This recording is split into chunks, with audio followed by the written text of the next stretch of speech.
반갑습니다. 우리가 살고 있는 게 몇 차원의 세계입니까?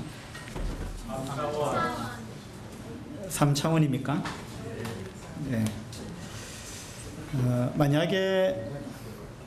만약에 우리가 4차원에 산다면 어떤 현상이 벌어질까요? 신기한 현상.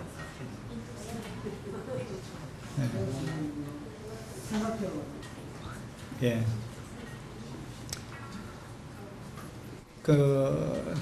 우리 예지 별명이 4차원이던데.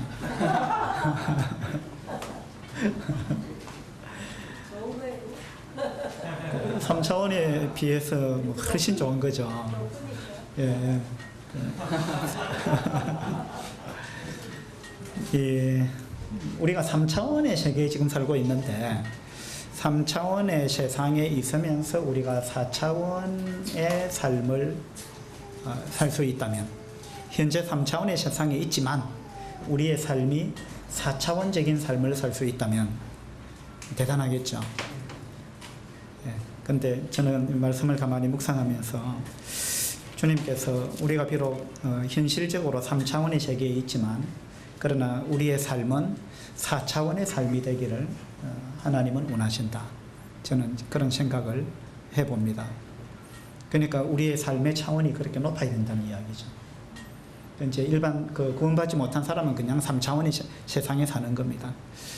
근데 우리가 이제 하늘나라 가면은 3차원이 아니겠죠. 그때의 삶을 우리가 앞당겨서 이 땅에서도 살 수 있지 않겠는가 라고 이제 저는 생각합니다. 그래서 오늘 그 비결을 마태복음 16장에서 한번 보려고 합니다. 마태복음 16장 21절부터 몇 절을 읽겠습니다.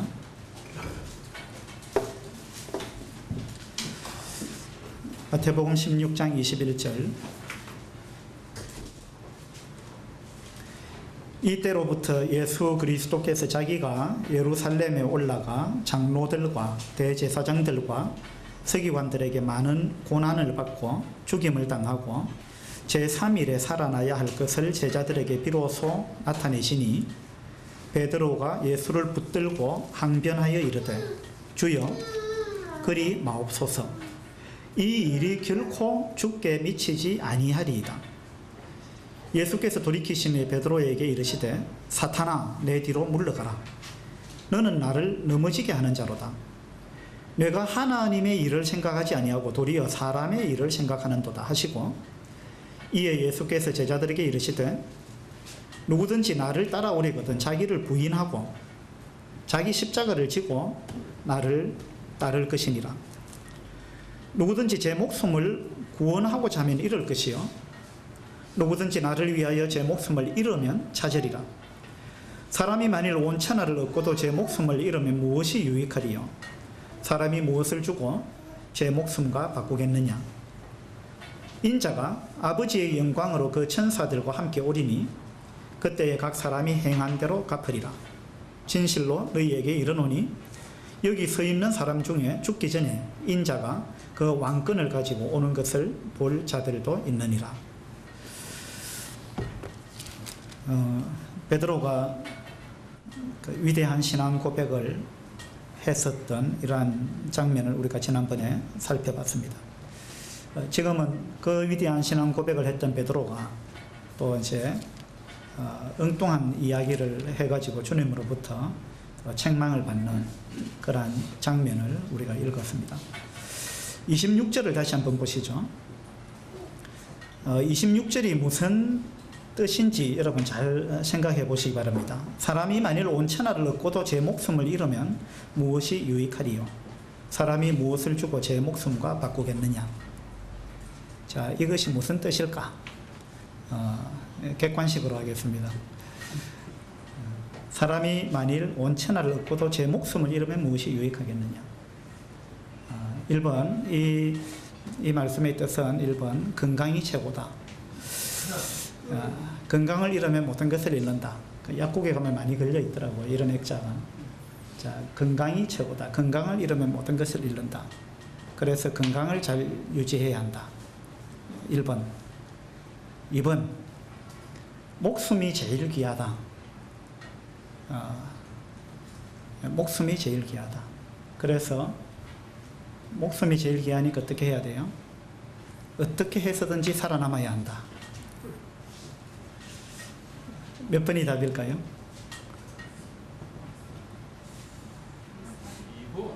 2번. 둘 다 답이 아니다. 이 말씀의 뜻은 둘 다 답이 아니에요. 왜냐하면 2번이 답이라면 순교자들은 어리석은 자들입니다. 맞죠? 목숨이 제일 귀한데 목숨을 잃으면 모든 것을 잃는 것이다. 목숨이 최고다. 그래서 무조건 살아남아야 한다. 이것을 주님이 말씀하고자 하신 건 아니라는 거예요. 그죠? 이 말씀이 그런 뜻이라면 순교자들은 진짜 어리석은 사람이에요. 왜 목숨을 버립니까?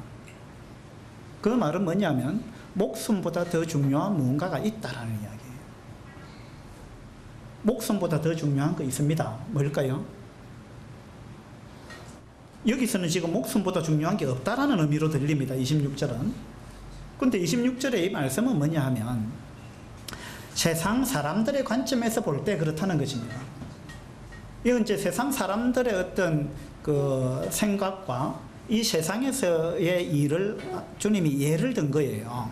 이 세상 사람들의 입장에서 보자. 그들에게 있어서 가장 귀한 게 뭐냐? 목숨만이 아니겠느냐? 그 다른 걸 천하를 얻었다 할지라도 목숨을 잃어버리면 그들은 다 잃은 거다. 그러니까 천하를 얻는 거 그것보다도 목숨이 더 중요하다. 그러니까 아무리 돈을 많이 벌어도 아무리 어떤 명예와 권세를 얻어도 목숨을 잃어버리면 그거 다 의미가 없다. 그거는 이제 이 땅에서의 이야기입니다. 그래서 이 땅에서 그 이제 일반적으로 통용되는 그것을 주님이 예를 든 거예요. 그러면서 주님은 너희들도 가장 중요한 걸 잃어버릴 수 있다. 엉뚱한 걸 잡으려고 하다가 온 천하를 잡으려고 하다가 목숨을 잃어버리는 사람들이 있듯이 그건 어리석은 거다. 마찬가지로 너희들도 이건 하나의 예죠. 너희들도 무언가 다른 걸 붙잡으려고 하다가 진짜 중요한 걸 잃어버릴 수 있다. 그걸 지금 주님께서 경고하고 계시는 거예요. 그러면 주님께서 진짜 중요한 걸 잃어버릴 수 있다라고 했을 때 그 진짜 중요한 게 뭘까요? 진짜 중요한 것.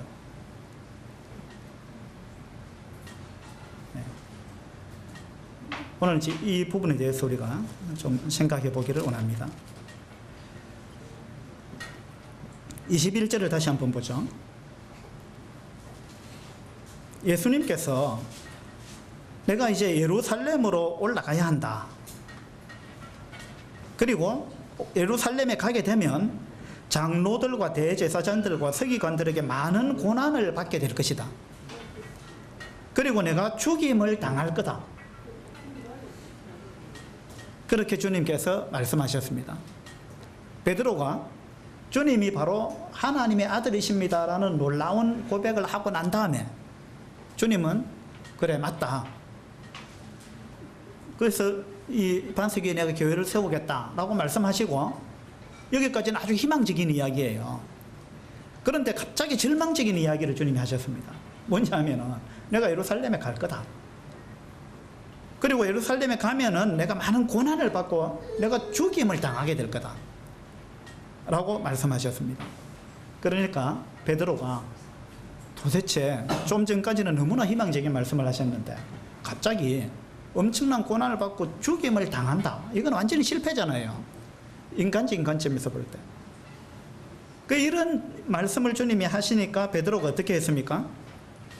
베드로가 예수를 붙들고 항변하여 이르되 붙들고 항변하여 한번 보세요. 베드로가 주님을 탁 붙잡았습니다. 주님 무슨 말씀을 하십니까 도대체? 한번 이 장면을 한번 생각해 보세요.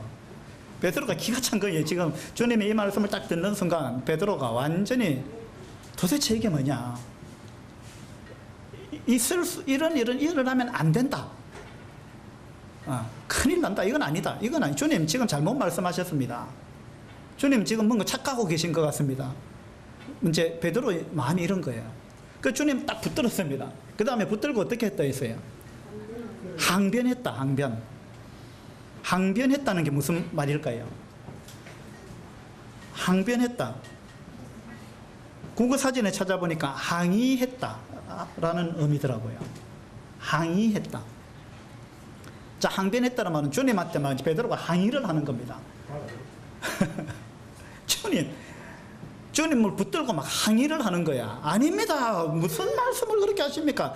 주님 뭐 지금 착각하고 계신 거예요. 그거 아닙니다. 예.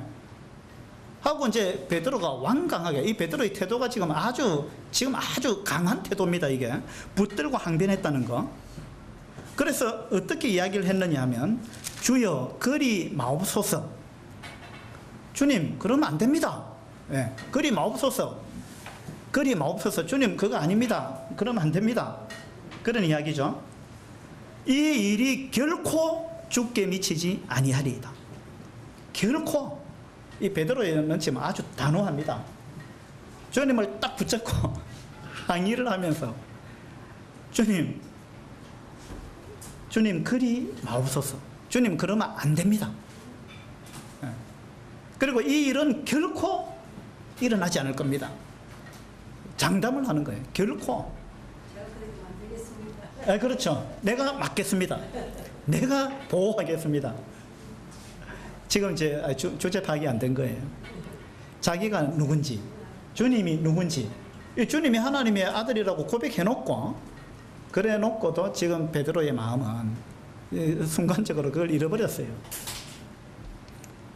자기가 주님을 보호할 수 있는 것처럼 생각하고 있어요. 그리고 자기 생각이 옳은 것처럼 생각합니다. 주님의 생각이 틀렸다고 생각하는 거예요. 그러면서 완강하게 거부하고 있고, 결코 이 극단적인 단어거든요.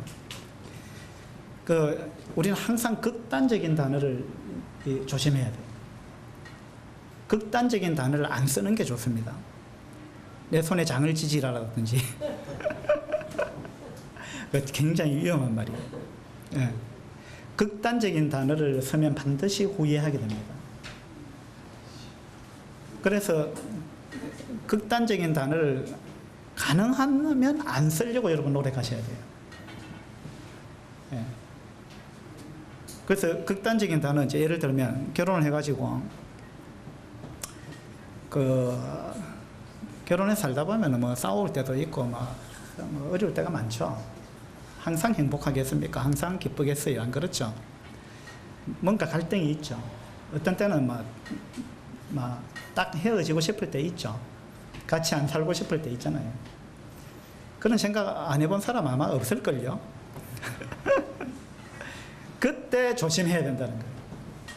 그때 내가 극단적인 말을 내 입으로 뱉을 거냐, 아니면은 극단적인 말을 참을 거냐.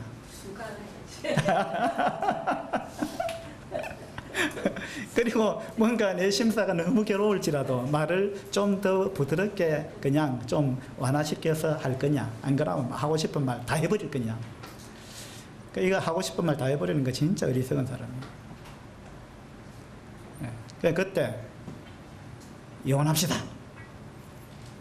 이렇게 하면요, 자기 마음이 그렇다 할지라도 그렇게 이야기하면 안 되는 거예요. 그러면 반드시 후회하게 돼요. 그리고 그것은 상대방한테 엄청난 상처를 주는 거예요. 두고 상처가 되는 거예요. 그 극단적인 말 때문에 이건 두고 상처가 됩니다. 조금 상황이 안 좋아지면 그 말이 생각이 납니다. 주님은 우리 죄를 기억지도 않겠다 이랬는데 우리는 그게 안 되거든요. 주님은 기억 안 한다 하면 기억 안 하세요. 근데 나는 기억 안 한다 했는데, 그러면 저리 기억력이 좋은지 기억이 자꾸 나는 거예요. 그래서 굉장히 어려워집니다. 그래서 극단적인 말을 안 하는 것이 가장 아주 지혜로운 것입니다. 이 베드로는 지금 극단적인 말을 했습니다. 이 일이 결코 주께 미치지 아니하리이다. 이렇게 이야기했습니다.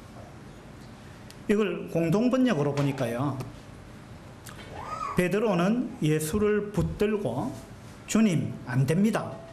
결코 그런 일이 있어서는 안 됩니다. 하고 말리었다. 자, 항변했다라는 거 여기서는 공동번역에서는 말렸다. 주님 그러면 안 됩니다. 결코 안 됩니다. 그러지 마세요. 하고 이제 말렸다는 것입니다. 이걸 이제 세번역에서는 말렸다라고 이야기 안 하고 항변했다라고 이야기를 안 하고 이걸 어떻게 번역했느냐 하면 대들었다 이렇게 번역했어요. 항변했다라는 말이 그런 의미를 갖고 있어요. 항변했다라는 게 헬라 언어적으로는 어떤 의미가 있느냐 하면요, 꾸짖다, 강력히 책망하다 이런 의미를 갖고 있어요. 그러니까 베드로가 지금 기가 찬 거예요. 이걸 주님이 많은 고난을 받고 죽임을 당할 거다라는 이야기를 듣는 순간 베드로가 완전히 베드로가 지금 제정신이 아닌 거예요. 어떻게 이런 일이 일어날 수 있는가? 이거는 아니다. 이건 아니다.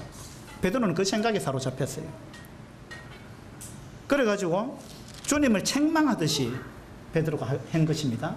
대들었다. 또 현대인의 성경에 보면 항의하였다 이렇게 나옵니다. 그 베드로가 왜 이렇게 했을까요?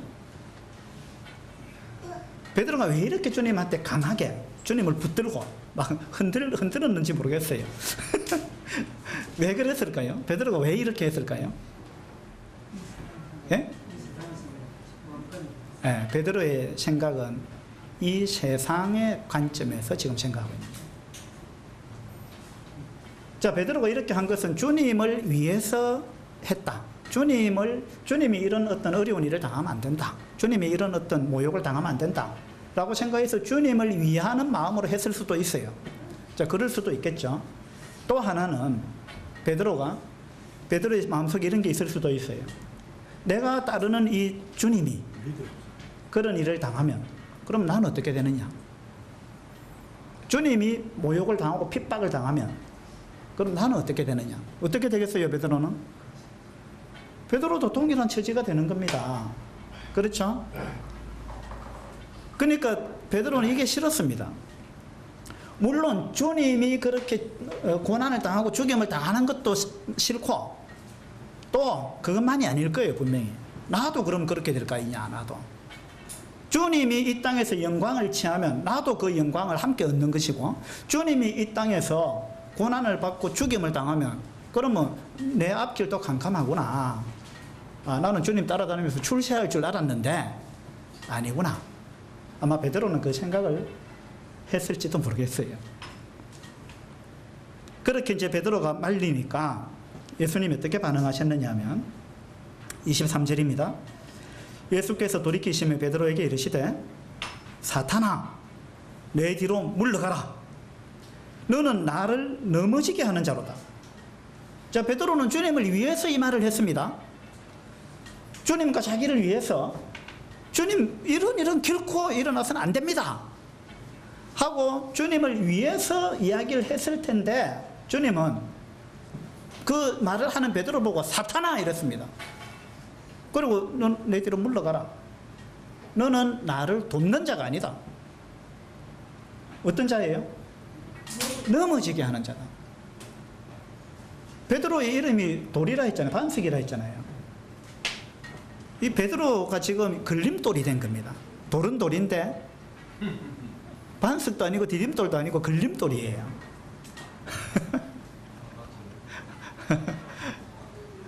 우리도 다 돌입니다.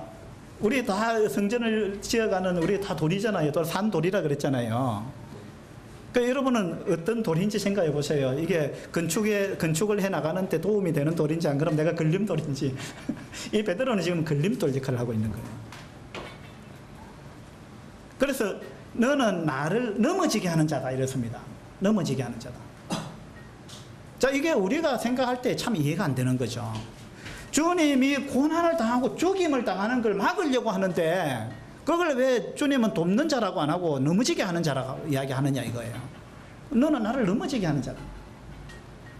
그러니까 이것이 우리 3차원의 입장에서 생각하는 거하고 4차원의 입장에서 생각하는 거하고 다르다는 거예요.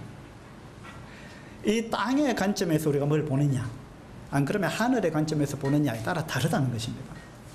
이 땅의 관점에서 보면 주님이 고난을 당하고 죽임을 당하는 것은 이거는 불행한 일입니다. 이 땅의 관점에서 보면 그거는 창피스러운 것입니다. 그건 실패입니다. 실패. 그런데 이것을 하늘의 관점에서 보면 이거는 영광이에요. 영광입니다. 영광. 그렇게 인정하십니까?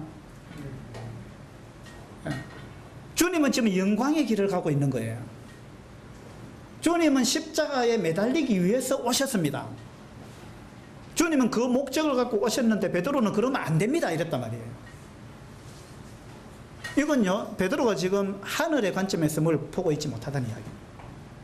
주님이 이 땅에 와서 그걸 하지 못한다면 주님이 이 땅에 오신 목적이 실패로 돌아가는 거예요. 그래서 주님은 누가복음에 보면 내가 예루살렘으로 올라가기로 굳게 결심하였다 이렇게 나옵니다. 주님의 마음속에는 항상 이게 있었습니다. 나의 목적지는 예루살렘이다. 나의 목적지는 십자가다. 내가 이 땅에 와서 내가 부귀영화를 누리고 사람들한테 인정받고 칭찬받고 대우받고 내가 이 땅에 온 목적이 그게 아니다. 주님은 이걸 분명히 처음부터 알고 계셨습니다. 그래서 주님의 이 땅에 오신 목적지는 바로 십자가였습니다. 그래서 나는 예루살렘으로 올라가기로 굳게 결심했다. 주님은 그렇게 표현하셨어요. 지금도 마찬가지입니다. 21절에 보시면 많은 고난을 받고 죽임을 당하고 제3일에 살아나야 할 것을 이랬죠. 살아나야 한다. 살아나야 한다. 이 나야 한다라는 말이 살아나는 것에만 해당되는 게 아니고 죽임을 당해야 한다. 고난을 받아야 한다. 고난을 받아야 하고 죽임을 당해야 하고 살아나야 한다. 이거 영어로 하면 마스터예요. MUST 마스터. 나는 이것을 위해서 왔다. 이것을 위해서 왔고 이렇게 되어야만 한다. 라고 주님은 말씀하신 거예요. 베드로는 결코 그렇게 되면 안 됩니다. 정반대의 이야기를 하고 있어요. 정반대의 이야기를 하고 있어요. 그래서 주님은 너는 나를 넘어지게 하는 자다. 그렇게 말씀하시고 그 다음에 하신 말씀이 네가 하나님의 일을 생각하지 아니하고 도리어 사람의 일을 생각하는도다. 이렇게 말씀하셨어요. 자, 관점이 어디 있느냐 이겁니다. 너는 지금 하나님의 일을 생각하고 있는 게 아니다. 너는 나를 돕는다고 생각하지만 실제로는 돕는 게 아니고 방해꾼이다. 걸림돌이다. 왜냐하면 너의 지금 관점이 잘못됐다. 너는 땅의 일을 생각하고 있다. 너의 초점은 땅에 있다. 너의 시각이 지금 잘못됐다는 거예요. 너는 이 땅에서 어떤 성공, 이 땅에서 뭐 좋은 거, 거기에 지금 초점을 맞추고 이 일을 바라보니까 너는 그렇게밖에 생각할 수 없다. 그래서 하나님의 일을 생각하지 않고 사람의 일을 네가 생각하고 있다. 라고 책망하셨습니다. 우리도 이럴 수 있다는 거예요. 자, 여러분은 무언가를 어떤 가치관을 가지고 살아가고 계실 텐데 어떤 관점에서 여러분의 가치관을 갖고 있느냐 이겁니다. 베드로처럼 사람의 일을 생각하고 있습니까? 다시 말해서 땅의 일을 생각하고 있습니까? 이 땅에 관점을 두고 이 땅에 초점을 둔 그런 가운데서 가치관을 설정을 했습니까? 안 그러면 하늘의 일을 생각하고 있고 하나님의 관점에서 여러분의 가치관을 정립하셨느냐 그 말입니다. 이게 관점에 따라 완전히 180도로 달라지는 거예요. 어떤 일은 이 땅의 관점에서 보면 실패예요. 그런데 하늘의 관점에서 보면 엄청난 성공입니다. 어떤 일은 이 땅에서는 아주 엄청난 일이고 대단한 성공처럼 보이는데 하나님의 관점에서 보면 그건 아주 그냥 형편없는 일이고 그건 실패고 그죠? 그건 인생의 흡이고 낭비고 아무것도 아닌 거예요. 어떤 관점에서 보느냐에 따라 달라집니다. 베드로는 지금 땅의 관점에서 이거 십자가를 바라보고 있습니다. 여러분은 어떤 관점에서 모든 것을 바라보고 있습니까? 모든 것을. 그러니까 제가 처음에 말씀드린 것처럼 여러분이 우리가 3차원의 세계에 살고 있다고 해서 3차원의 관점에서만 이 세상을 바라보면 우리도 주님으로부터 이와 같은 책망을 들을 수 있습니다. 우리는 4차원의 관점에서 자꾸 생각해야 돼요. 차원을 높여야 돼요. 차원을 세상 사람들하고 똑같이 생각하면 안 된다는 거예요. 차원을 높여야 됩니다. 그러면서 네가 하나님의 일을 생각하지 아니하고 도리어 사람의 일을 생각한다 이랬는데, 여기 생각한다라는 단어가요, 헬라 원어로 보니까 어떠한 성향을 품다 이런 의미를 갖고 있어요. 어떠한 성향을 품는다. 그러니까 베드로가 지금 어떤 성향을 갖고 있느냐 이런 이야기입니다. 여러분이 무엇을 생각하느냐, 어떤 관점에서 생각하느냐에 따라 여러분의 성향이 결정됩니다. 자, 저 사람은 저런 성향의 사람이야. 저 사람은 이런 성향의 사람이야. 자, 이건 이제 어디에서 결정납니까? 그 사람이 어떻게 생각하느냐, 어떤 것에 대해서 어떻게 생각하느냐, 어떤 관점에서 바라보고 어떤 생각을 하느냐, 거기에 따라서 그 사람의 어떤 성향이 판가름 나는 거예요. 자, 여러분은 어떤 성향의 사람입니까?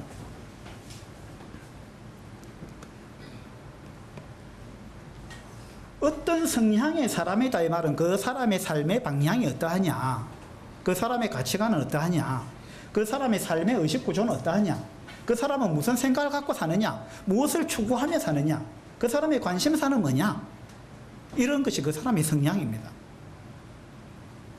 자, 여러분의 성향은 어떠합니까?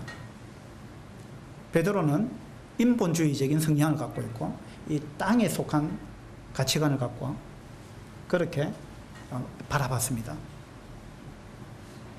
24절에 보시면 이 예수께서 제자들에게 이르시되 누구든지 나를 따라오려거든. 자, 따라온다 이 말은 이 제자를 의미합니다. 팔로우미, 나를 따르라. 그게 이제 주님이 제자들한테 나를 따라오너라 이렇게 말씀하셨고, 제가 주님을 따르겠습니다 이 말은 제가 주님의 제자가 되겠습니다 이런 이야기예요. 그래서 주님의 제자가 되려거든 이런 이야기입니다. 나를 따라오려거든 이 말은 네가 나의 제자가 되려면 어떠해야 하느냐 라는 이야기를 지금 하고 있습니다. 자, 주님의 제자가 되려면 첫 번째, 자기를 부인해야 한다 이렇게 주님이 말씀하셨습니다. 자기를 부인해야 한다. 자, 여러분이 여러분을 부인하는 삶을 살지 않으면 참다운 주님의 제자가 아닙니다. 자, 자기를 부인하는 게 뭘까요? 자기를 부인하고 따르라니까, 아, 내 부인하고 같이 따라야 되는구나. 누가 그래 이야기하던데.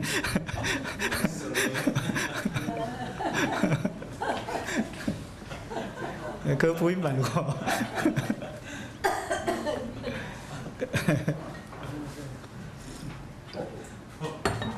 보일라 올려라. 그 자기를 부인하는 게 뭐예요? 자기 생각을 내려놓는 거. 자기 생각을 내려놓는 거.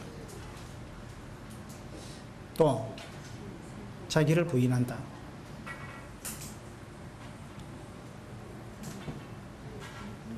우리는 너무 자기 중심적인 생각에 사로잡혀 있어요. 그죠? 그리고 우리는 너무 자기를 위해서 살고자 하는 마음이 많아요. 자기를 위한 삶. 그리고 이 땅에서의 행복, 이 땅에서의 평안함, 이 땅에서의 편안한 삶, 이 땅에서 누리는 삶, 이 땅에서 내가 뭔가 얻는 것, 자기를 부인한다는 거, 이걸 내려놓는다는 거예요. 자기를 부인한다는 말은 나의 이 땅에서 내가 누리고 싶은 것, 이 땅에서 내가 얻고 싶은 것, 관점이 이 땅에 맞춰져 있는 모든 것을 부인한다, 내려놓는다는 거예요. 나의 권리, 나를 부인한다는 건 나의 권리를 내려놓는다는 것입니다. 그건 나의 마땅한 권리인데요. 우리 삶이 이 땅에서 뭔가 내 권리를 주장하는 게 우리 삶의 목표냐 이 말입니다. 이 땅에서 내가 편안하게 사는 것이 내가 이 땅에 사는 목적이냐, 그것이 우리의 삶의 목표냐, 이걸 생각해야 됩니다. 주님이 이 땅에 오신 것도, 주님이 이 땅에 오셔서 부귀영화를 누리고 안락한 삶을 살고, 그죠? 대우받고 그렇게 사는 것이 이 땅에 오신 주님의 목적이 아니었어요. 우리 몸은 그걸 원합니다. 우리의 몸은 편안하기를 원합니다. 우리의 몸은 염려가 없기를 원하고 우리의 몸은 핍박을 원치 않고, 그죠? 우리의 몸은 항상 그냥 편안한 거, 좋은 것, 누리는 것, 많이 가지는 것, 그죠? 그걸 원하는데 그걸 부인하는 것이 자기를 부인하는 거예요. 내가 사는 목적이 편안한 삶이 나의 목적이 아니다. 이걸 인정해야 됩니다. 이 세상의 사람들은요, 편안하게 사는 거, 아무런 어떤 염려 없이 미래에 대한 준비를 다 갖추어 놓고, 그들의 미래는 물론 내세는 아닙니다. 이 땅에서, 그죠? 이 땅에서 노년에 대한 준비, 뭐 등등. 좋은 집을 갖고 있고, 좋은 차를 가지고 있고, 그 다음에 뭐 맛있는 거 얼마든지 먹을 수 있고, 내가 여행 가고 싶을 때 다 가고, 뭐 하고 싶은 거 다 하고, 그리고 편안하게 사는 거. 그것이 믿지 않는 사람들의 목적일 수 있어요. 삶의 목표일 수 있습니다. 근데 우리 그리스도인의 삶의 목표가 그거라면 우리는 3차원 수준밖에 안 돼요. 그 굉장히 수준이 낮은 것입니다. 그리스도인의 삶의 수준은 그것이 아니어야 한다는 것입니다. 우리의 삶의 수준은 이 땅에서 편안하게 사는 게 아닙니다. 이 땅에서 편안하게 사는 게 목적이라면 우리가 복음 전할 이유도 없고요. 복음 전하면 안 편해요. 우리가 뭐 욕도 듣고 미움도 받고 쫓겨나기도 하고, 맞죠? 이 땅에서 편안하게 사는 게 목적이라면 우리 복음 전할 이유가 없습니다. 이 땅에서 편안하게 사는 게 목적이라면 선교 왜 나갑니까? 이 땅에 자기 나라 있으면 가장 편안하지. 왜 다른 나라 가가지고 선교하느냐 이겁니다. 그건 편안한 삶이 아니에요. 이 땅에서 편안한 삶을 살기를 원한다면 내가 나를 위해서만 살면 됩니다. 악착같이 돈 벌어갖고 나를 위해서만 나만 섬기면 되는 거예요. 그죠? 그거는 이 땅에서 나는 편안하게 살 수 있습니다. 그렇게 하면. 근데 그것이 과연 우리가 사는 목적이냐 이 말입니다. 특히 우리 그리스도인의 삶이 그것을 추구하는 것이 우리의 삶의 목표냐? 절대 그건 아니죠. 그래서 주님은 너희들이 나를 따라오려거든 자기를 부인해야 한다. 자기를 부인해야 한다는 말은 좋은 거 포기해라라는 거예요. 고난을 감수할 마음이 있어야 된다. 고난을 감수하고 핍박을 받을 마음의 준비가 되어 있어야 되고, 심지어는 십자가를 질 준비도 되어 있어야 된다. 자기를 부인하고 자기 십자가를 지고 나를 따를 것이라 이랬습니다. 자기 십자가를 지고 간다는 말은 주님이 몸소 보여주셨습니다. 주님이 십자가를 지고 골고다 언덕으로 갔습니다. 자기가 못 박혀 죽을 그 십자가를 자기가 지고 가는 거예요. 이건 굉장히 수치스러운 것입니다. 십자가를 지는 것은 너무나 수치스러운 거예요. 그리고 너무나 고통입니다. 그런데 주님은 그 길을 가셨습니다. 우리 보고도 내 제자가 되려거든 이와 같은 마음을 가져야 된다. 그게 진짜 나의 제자다. 너희가 안락한 삶을 사는 거 그거 바라면 내 제자 되지 마라. 나를 따라오지 마라. 그런 의미를 갖고 있는 것이 자기를 부인하고 자기 십자가를 지고 나를 따를 것이니라. 이게 주님이 바라시는 제자도입니다. 그래서 여러분은 어떤 관점에서 이 세상을 바라보고 있고 어떻게 살고자 하는지 그걸 여러분 스스로 한번 점검해 보시면 좋겠습니다. 25절입니다. 누구든지 제 목숨을 구원하고자 하면 이럴 것이요. 자기를 부인하지 않고 자기가 뭘 하고자 하면 자기 목숨을 구원하고자 하면 이거는 부인한 게 아니에요. 그죠? 그래서 자기를 부인하지 않고 자기가 뭘 건지려고 하고 자기가 붙들려고 하고 그래가지고 자기 목숨을 구원하고자 하면 자기를 부인하지 않으면 결과가 어떻게 되느냐? 잃는다. 그래 해봐라. 결국은 다 잃어버린다. 뭘 잃는다는 거예요? 진짜 귀중한 걸 네가 잃는다 이런 이야기입니다. 네가 뭘 부인하지 않고 그걸 붙들려고 하면 할수록 그거는 붙들지 모르지만 이것도 결국은 잃겠지만 그러나 그걸 당분간 붙든다 할지라도 그걸 붙들어 가지고 네가 좀 편안한 삶을 산다 할지라도 크게 보면 너는 더 귀중한 걸 잃는다. 그 말씀을 주님이 하시는 거예요. 그 다음에 누구든지 나를 위하여 제 목숨을 잃으면 이게 자기를 부인하는 거예요. 나를 위하여. 그러니까 여기서 나는 주님이잖아요.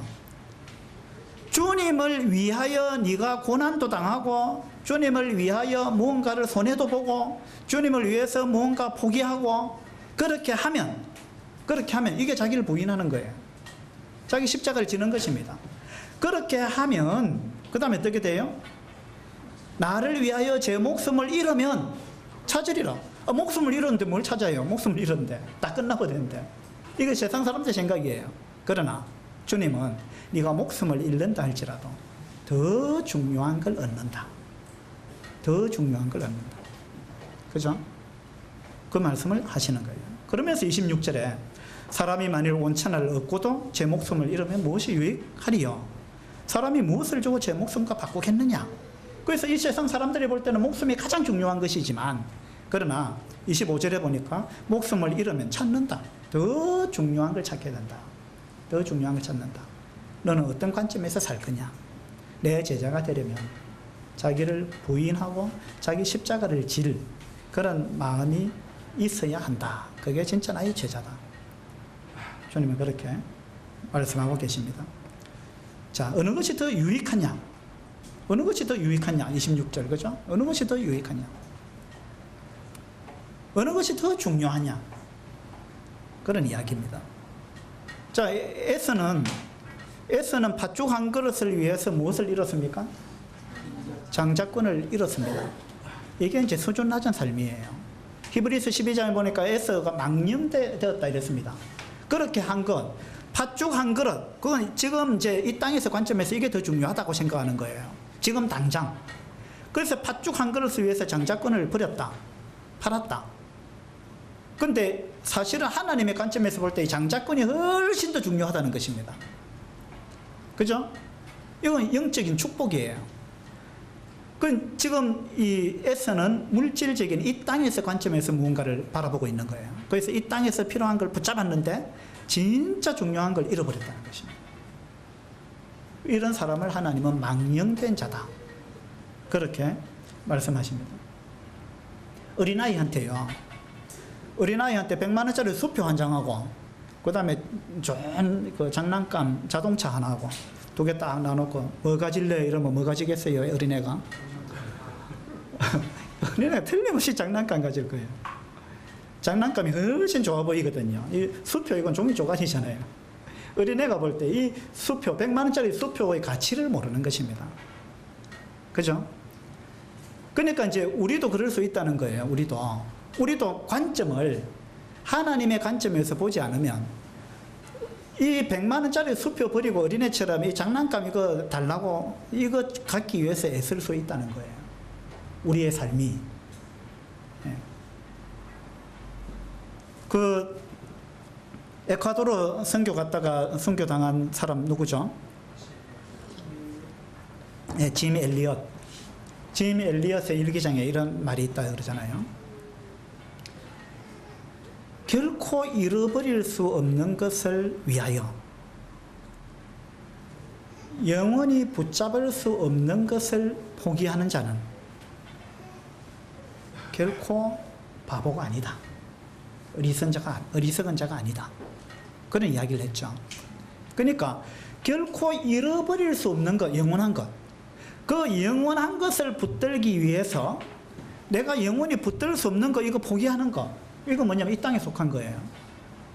이것을 영원한 것을 위해서 영원하지 않은 거 이걸 버리는 거, 이걸 포기하는 자는 결코 어리석은 자가 아니다.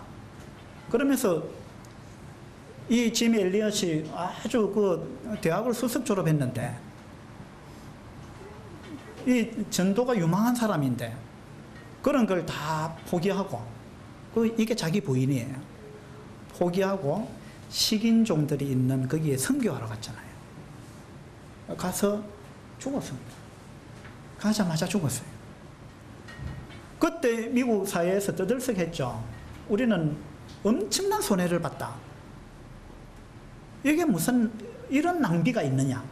이런 인재가 선교하러 가가지고 가자마자 죽었다. 너무나 엄청난 낭비다 이거는. 선교 안 가는 게 옳았다. 이런 이제 여론이 들끓었어요. 근데 이게 하나님의 관점에서 볼 때 이건 낭비가 아니라는 거예요. 인간의 관점에서 볼 때 낭비예요. 하나님의 관점에서 볼 때 그건 결코 낭비가 아닙니다. 그렇게 해서 그 에콰도르가 복음화됐습니다. 그 뒤에 그 아내가 들어가서 복음을 전했어요. 자기 남편을 죽인 그 사람들한테 복음 전하러 들어갔습니다. 그렇게 해서 그 마을이 복음이 전해지고 거기서 훌륭한 그리스도인의 리더들이 나타났습니다. 이런 것이 자기 부인이에요. 그 아내도 왜 자기 남편을 죽인 그 사람들한테 또 사랑을 들고 갑니까? 자기도 죽을지 모르는데. 이게 자기 부인이에요. 우리 그리스도인의 삶이 자기 부인이 안 되면 세상 사람들하고 똑같은 그 수준에 사는 거예요. 그러면은 우리가 어떻게 하면 이렇게 수준을 올릴 수가 있느냐? 어떻게 하면 가능할까요? 이 제자들의 수준이 이렇게밖에 안 되니까 주님께서 그 제자들의 수준을 높이기 위해서 주님이 무언가를 하나 하셨어요. 자, 그게 뭐냐 하면 27절입니다. 인자가 아버지의 영광으로 그 천사들과 함께 오리니 그때에 각 사람이 행한 대로 갚으리라. 아버지의 영광으로 천사들과 함께 오리니. 자, 지금 주님은요, 지금 제자들과 함께 있는 주님은 영광을 감추고 있습니다.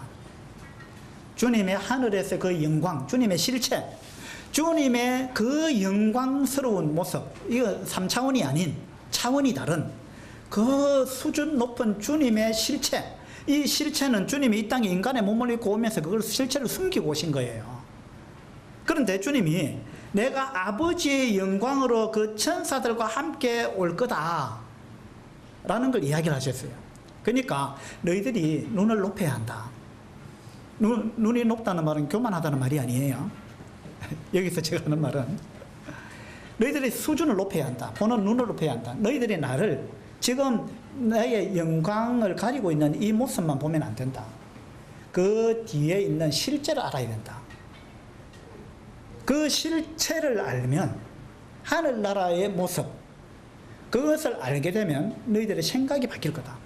너희들의 가치관이 바뀔 것이다. 그 이야기를 지금 하고 있는 거예요.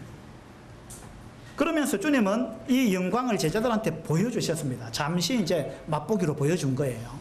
어떻게 보여주셨습니까? 28절 한번 보세요. 진실로 너희에게 이르노니 여기 서 있는 사람 중에 죽기 전에 인자가 그 왕권을 가지고 오는 것을 볼 자들도 있느니라. 그 왕권을 가지고 온다. 이 말은 뭐냐면은 내가 실체 그 나의 본 모습, 그 영광이 있는 그 모습, 그 모습을 죽기 전에 너희들이 볼 자도 있다 이랬습니다. 그럼 그들이 언제 봤단 말입니까? 죽기 전에? 그게 이제 17장 1, 2절에 있는 내용입니다. 17장에 보면요, 엿새 후에 주님께서 이렇게 말씀하시고 나서 엿새 후에 주님의 실체를 보여주셨습니다. 주님의 영광스러운 모습을 보여주셨어요. 엿새 후에 예수께서 베드로와 야고보와 그 형제 요한을 데리시고 따로 높은 산에 올라가셨더니 그들 앞에서 변형되사 그 얼굴이 해같이 빛나며 옷이 빛과 같이 희어졌더라. 자, 내가 이런 사람이다 하고 주님이 하늘나라에서의 그 어떤 모습, 그걸 주님이 딱 보여줬습니다. 어땠습니까? 변형됐습니다. 변형되었다.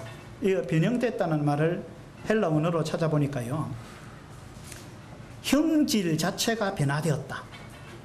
또 애벌레가 번데기를 거쳐서 나비로 변화하는 변태를 의미한다. 이렇게 나와 있어요. 이 변형되었다라는 말은 차원이 달라져 버렸다 이런 이야기예요. 애벌레가 나비가 되었다. 이거는 완전한 차원이 다른 거죠. 애벌레는 꿈틀꿈틀 기어다니고 나뭇잎을 깔아먹고 사는데 이것이 고치 속에 들어가 있다가 다시 나올 때는 나비가 되어 나오는데 모양도 완전히 다르고, 그죠? 애벌레가 아닙니다. 기어다니잖아요. 이제는 모양이 징그러운 애벌레가 아니고 아주 그냥 너무나 아름다운 나비가 되어버렸어요. 이제 기어다니지 않고 날아다닙니다. 사뿐사뿐 날아다녀요. 애벌레는 나뭇잎을 깔아먹었는데 이 나비는 꽃 속에 있는 꿀을 빨아먹는 것입니다. 완전히 차원이 다른 모습. 이것이 여기 변형되었다라는 의미예요. 변형되었다. 변태. 이 변태 하면은 이제 학생들이 많이 웃을 텐데, 그런 변태가 아니에요. 그런 변태가 아니고, 형질 자체가 변화되었다. 그 어떤 상태 자체가 변화되었다, 이런 이야기예요.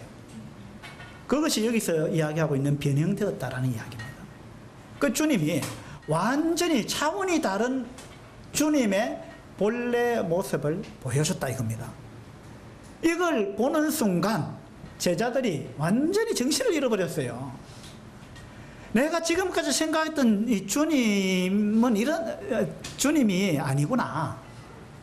그냥 내가 생각했던 그 정도가 아니구나. 라는 걸 제자들이 비로소 깨달았습니다. 베드로가 주는 그리스도시요 살아계신 하나님의 아들이라는 위대한 고백을 했지만, 그 고백을 하는 순간에도 주님의 이와 같은 참모습은 베드로가 알지 못했어요. 근데 이 변화산에서 베드로가 주님을 보고 드디어, 야, 주님이 이런 분이구나. 우리가 하늘나라 가면 이렇게 되는구나. 완전히 차원이 다르구나. 이걸 베드로가 비로소 깨달은 것입니다.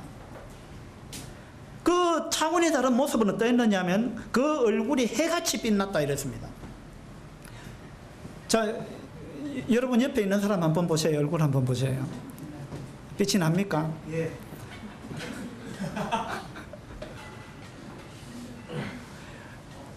어느 정도 빛이 납니까? 해같이 빛이 났다 그러면, 해같이 빛이 났다면 여러분 감히 쳐다볼 수 있겠어요? 볼 수가 없는 것입니다. 똑바로 쳐다볼 수가 없어요. 해같이 빛이 났다, 주님의 얼굴에. 그래서 모세가 시내산에 올라와서 하나님을 만나고 40일 만에 내려왔는데 얼굴에서 빛이 반사됐습니다. 이게 뭐냐면 모세가 영광의 하나님을 만났다는 거예요. 대면했다는 것입니다. 성경에는 영광의 하나님, 영광이라는 단어가 굉장히 많이 나옵니다. 무슨 말이냐면 하나님은 우리가 생각하는 그런 분이 아니라는 거예요. 하나님의 수준은 우리가 생각하는 수준하고 너무나 다른 거예요. 영광의 하나님, 이 영광, 하나님을 표현할 때 영광이라는 단어 외에 어떤 달리 표현할 게 없어요. 영광의 하나님. 그 영광의 하나님을 모세가 만나고 내려왔는데, 그 모세의 얼굴에 그 빛이 박여가지고요, 이 빛이 사라지지가 않는 거예요. 물론 나중에 사라졌지만 사람들이 모세의 얼굴을 쳐다볼 수가 없어요. 겁이 나가지고. 얼굴에서 막 빛이 나는데, 생각해봐요. 얼굴에서 막 태양빛과 같은 막 빛이 막 이렇게 나면은 쳐다보지 못할 거예요. 두렵기도 하고. 그래서 모세가 자기 얼굴을 수건으로 가리고 이야기를 했잖아요. 그죠? 하나님의 영광이 이런 것입니다. 얼굴이 해같이 빛났고, 그 다음에 옷이 어떻게 됐어요? 옷이 빛과 같이 희어졌더라. 자, 여러분 진짜 흰색 보셨어요?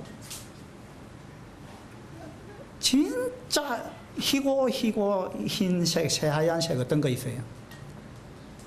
어떤 게 그런? 눈이 아니고 눈. 눈. 네, 눈보다 흰 거 있어요? 눈보다 더 흰 거 보셨어요? 그 성경에 뭐 우리 죄를 눈같이 씻겼다, 뭐 양털같이 뭐 희게 했다, 이런 이야기 있는데, 양털이 힐까요? 눈이 힐까요?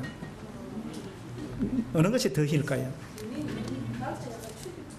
양털은 좀 지저분해 보이죠? 그 목욕을 딱 시키면 아주 희겠죠. 마태복음 28장에 보니까 주님이 부활하셨을 때 그 무덤 앞에 천사가 있었거든요. 근데 그 형상이 번개 같고 그 옷은 눈같이 희건을 이렇게 되어 있습니다. 천사가 입은 옷이 눈같이 희다 이렇게 되어 있어요. 근데 이제 마태복음 17장에서 주님의 변형된 모습을 봤을 때 얼굴이 해같이 빛났고 그 옷은 눈과 같이 흰 게 아닙니다. 빛과 같이 희어졌더라. 눈하고 빛하고는 이 비교가 안 되는 거예요. 천사가 입었던 그 옷하고 비교가 안 돼요. 천사의 옷이 눈처럼 하였는데 주님의 옷은 빛과 같이 희어졌더라. 이렇게 나와 있습니다.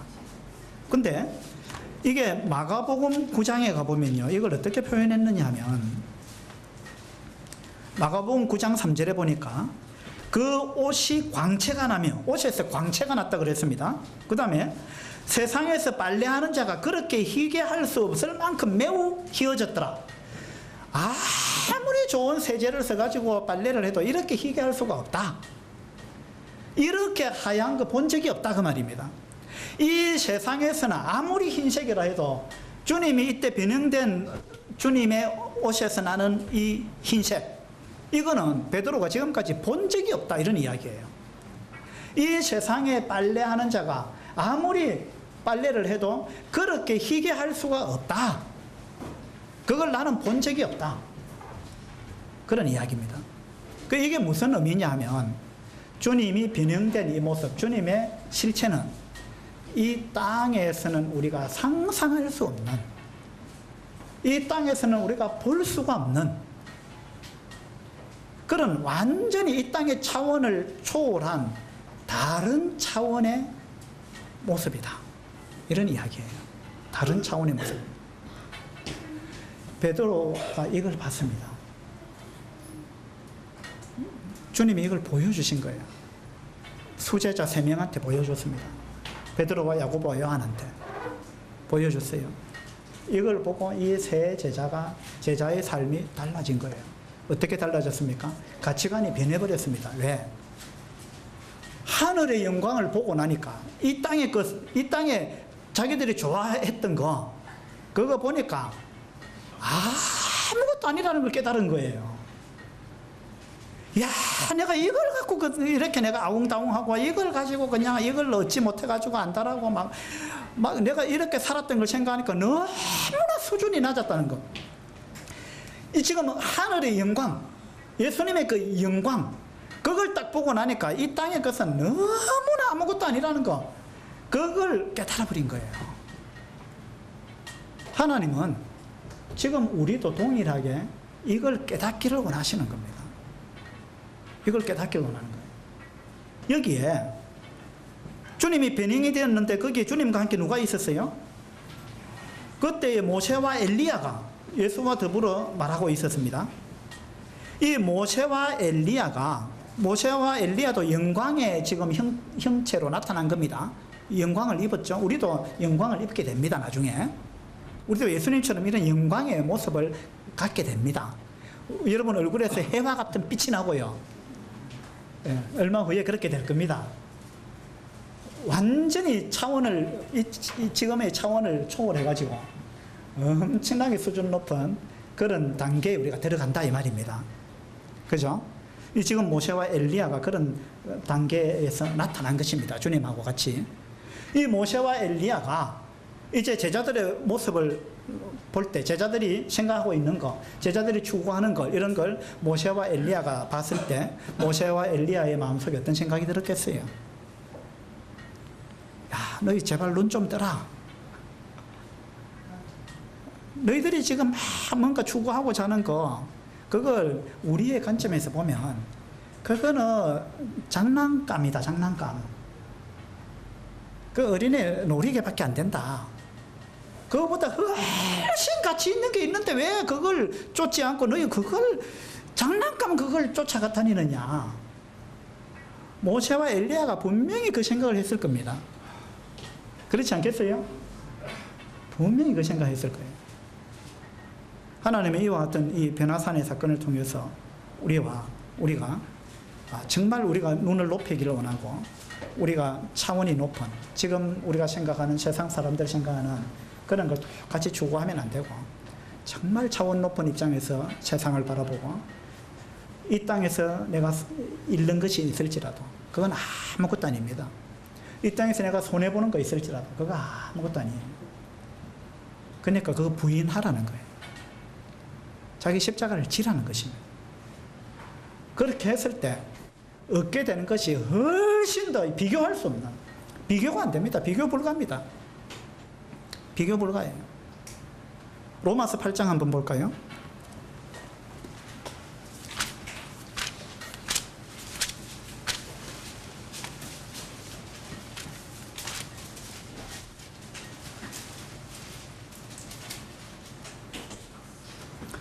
로마서 8장 17절입니다.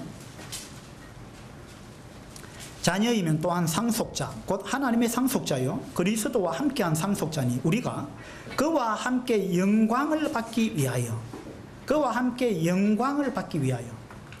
바울도 주님의 영광을 본 사람이에요. 다메섹 도상에서 강한 빛이 비추었죠. 이 주님의 영광이에요. 베드로가 주님의 영광을 경험했습니다. 이 바울이. 그 납작 엎드러졌잖아요. 그죠? 주님의 영광을 보고 바울이 완전히 바뀌어버렸어요. 야, 내가 추구했던 거 아무것도 아니구나. 내가 생각했던 예수님이 그런 분이 아니구나. 이분은 영광의 하나님이시구나. 영광, 이 세상에 어떤 것과도 바꿀 수 없는 그런 영광 가운데 계시는 분이구나. 바울도 이걸 봤습니다. 그래서 우리가 상속자인데 우리가 그와 함께 영광을 받기 위하여, 우리한테도 이와 같은 영광이 기다리고 있다는 거예요. 그와 함께 영광을 받기 위하여 고난도 함께 받아야 할 것이니라. 바울이 왜 그렇게 엄청난 고난을 받으면서 그렇게 살았느냐? 바울은 이 영광을 바라봤습니다.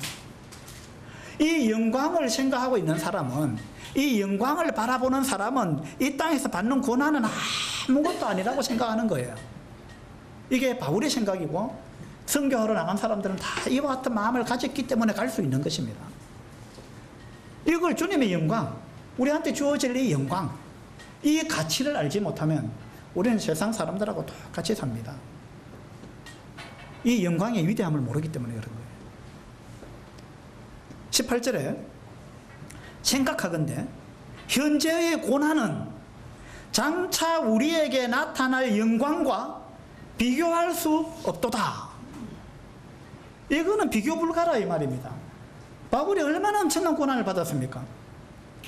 그런데 그 바울이 지금 하는 말이에요. 현재 우리가 받는 이 고난은 나중에 우리한테 주어질 영광에 비해서 비교가 안 된다. 아무것도 아니다. 아무것도 아니다. 그래서 나는 이 고난의 길을 간다. 기쁨으로 이 길을 간다는 것입니다.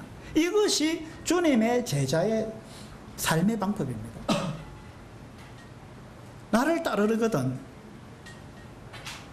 이와 같은 마음을 품고 따라라 라고 주님이 말씀하시는 거예요. 주님이 우리한테 바라는 제자도는 이런 것입니다.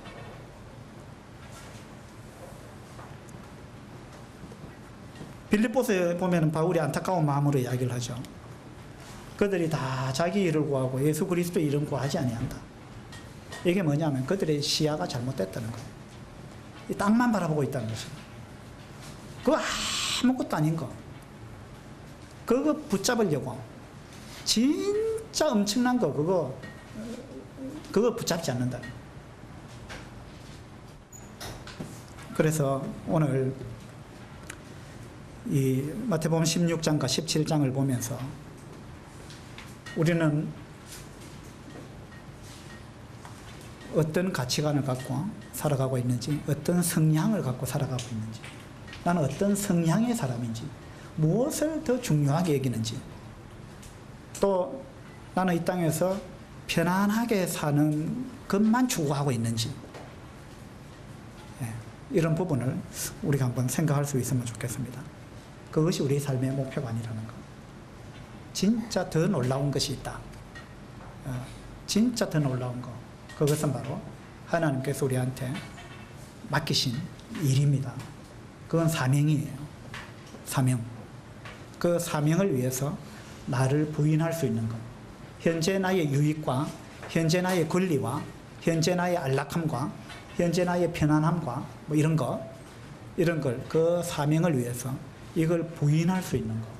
이것을 하나님은 원하신다. 이것이 진짜 제자의 모습이다. 이런 부분을 우리가 교훈을 받을 수 있으면 좋겠습니다. 기도합시다.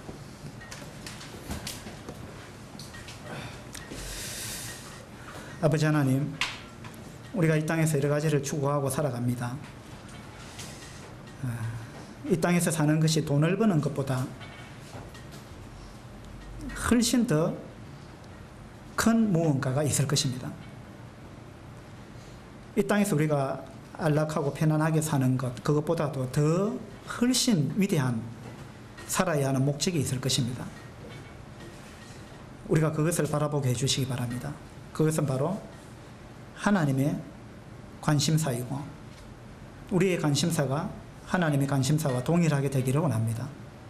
하나님께서 우리에게 무엇을 맡기셨는지, 무엇을 하길 원하시는지, 우리에게 맡기신 사명이 무엇인지 이와 같은 부분을 우리가 생각할 수 있도록 도와주셔서 자기를 부인하고 자기 십자가를 지고 이 사명을 쫓아가는 그러한 참다운 주님의 제자가 되도록 주님 도우시기 바랍니다. 감사드리며 우리 주 예수 그리스도 이름으로 기도드립니다. 아멘.